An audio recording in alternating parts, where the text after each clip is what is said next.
Udah ini? Udah. Oke, bentar gue matiin rokok dulu.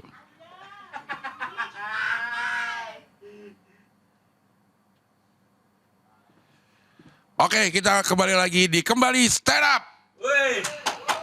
Oke, sini. Nah.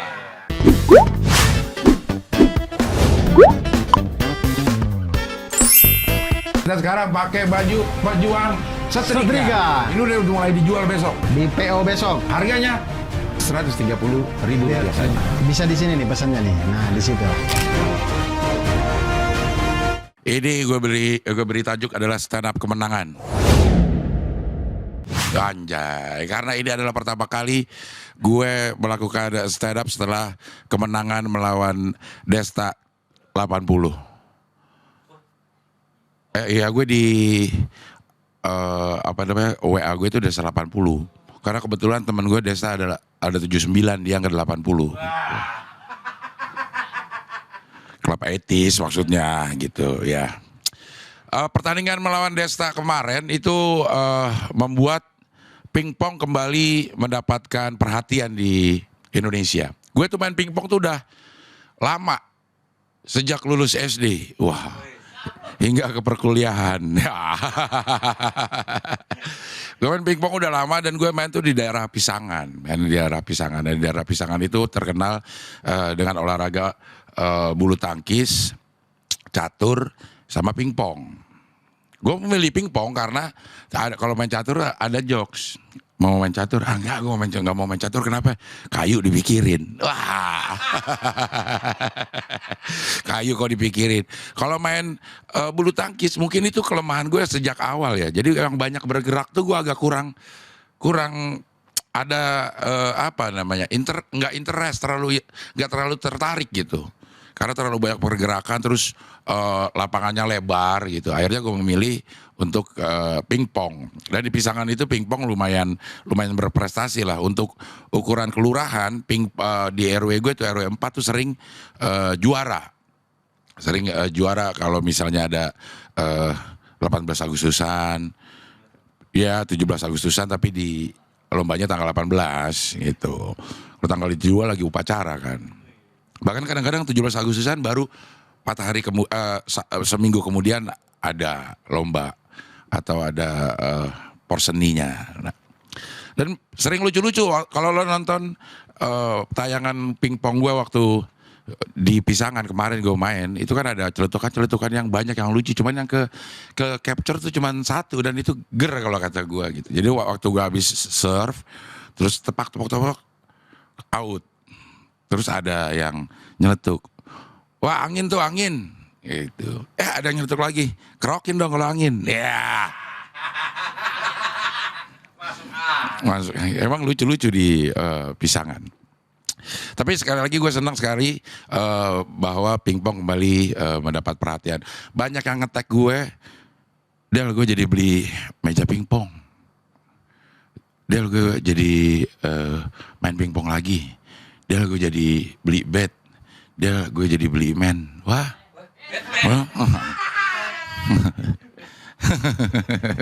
ya bayar lah. Katanya Desta mau rematch.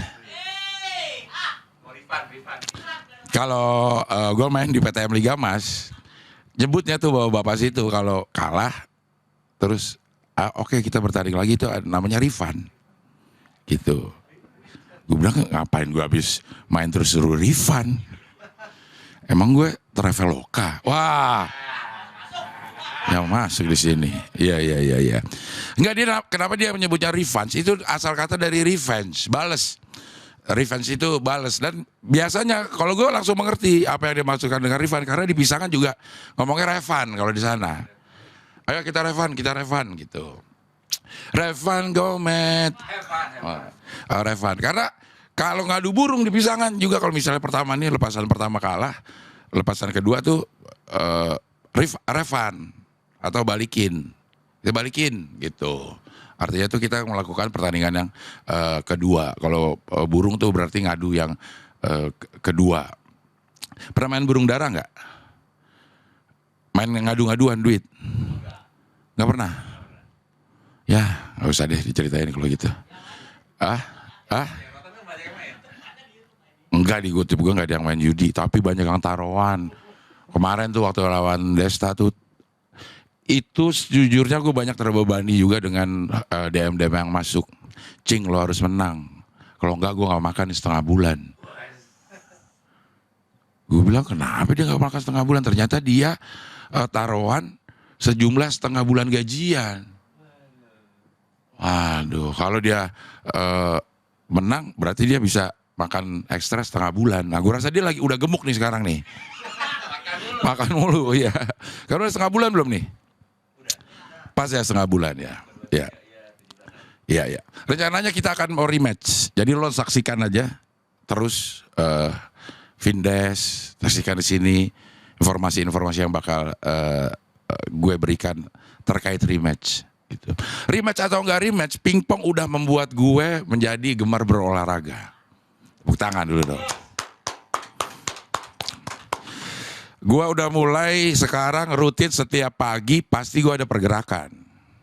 Biasanya kan gue malamnya doang. Wah, pagi gue ada pergerakan, gue minimal 30 menit atau sampai 45 menit melakukan jalan atau lari-lari kecil. Kan kata orang-orang kalau kita melakukan jalan kaki 45 menit setiap hari, dilakukan terus-menerus selama 2 bulan, insya Allah itu akan jauh. Iya, kok dia.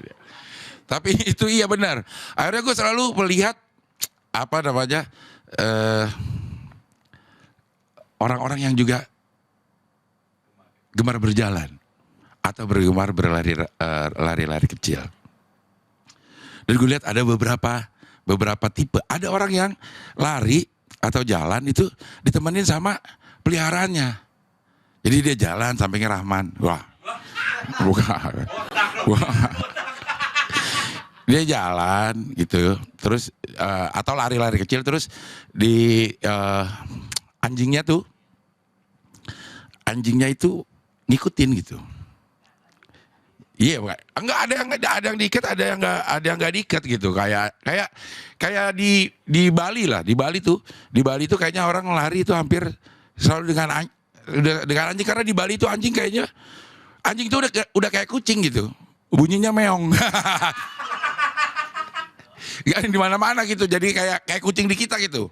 Di kita itu banyak berseliweran kucing jalanan gitu. Kalau di Bali tuh ada anjing jalan ya biasa aja, sama orang yang nggak biasa ngelihat anjing tuh akan ngeri. Tapi buat yang biasa ya biasa aja jalan. Nah, gue lihat ini ada beberapa tipe orang lari bersama anjing. Ya misalnya begini nih. Lari gini. Itu.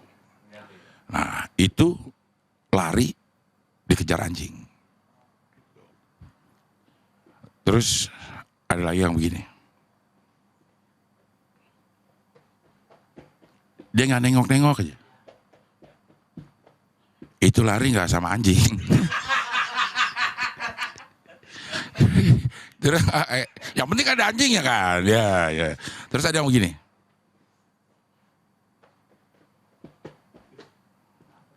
Itu lari nginjek tai anjing.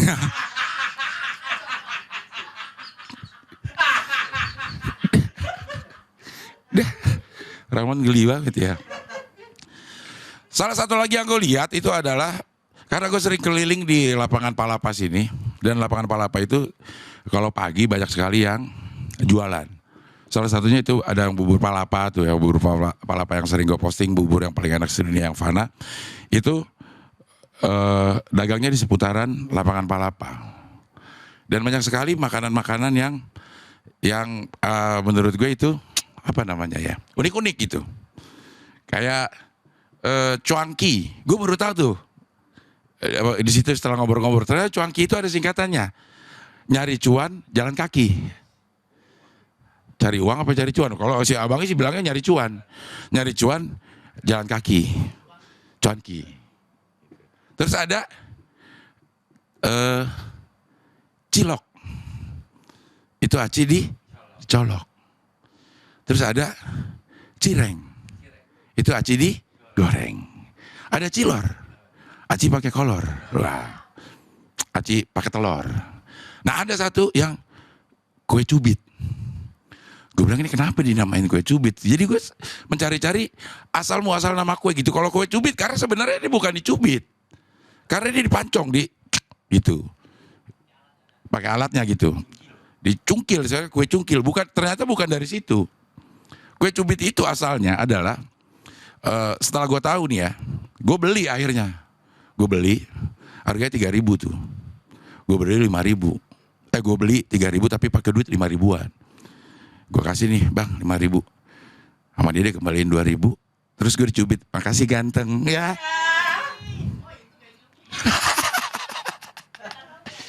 Iya. Tapi katanya kue cubit itu kalau kata Gilbas, karena dia makannya dicubit katanya. Enggak, itu makan kuaci yang gitu tuh. Bukan makan kue cubit, makanya di Gilbas sama orang kaya dah. Enggak ngerti. Kue cubit mah kita langsung caplok, agak ada yang dicubit-cubitnya dikit juga gitu. Iya. Ya kembali lagi ke pingpong. Ini udah berapa menit? Oh panjang juga udah ya. Kembali lagi ke pingpong. Jadi lo nantikan aja revanche gue, rematch gue melawan Desta. Bahkan ini ada sesuatu yang lebih istimewa lagi, bombastis, karena bukan hanya melibatkan gue dan Desta, tapi melibatkan Desta dan gue. Ngopi dulu. Oh ya. Bentar ya. Gue mau ceritain ulang Jerome, anak muda, 24 tahun, beda 28 tahun sama gue babat. Karena kebetulan dia bawa soto, akhirnya kita makan bareng soto babat. Orang mah netizen mah ada-ada aja emang.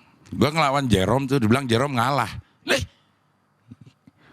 Belum, ya pas gue bilang dari mana dia ngalahnya gitu. Akhirnya gue tonton lagi kan. Kayaknya iya dia ngalah.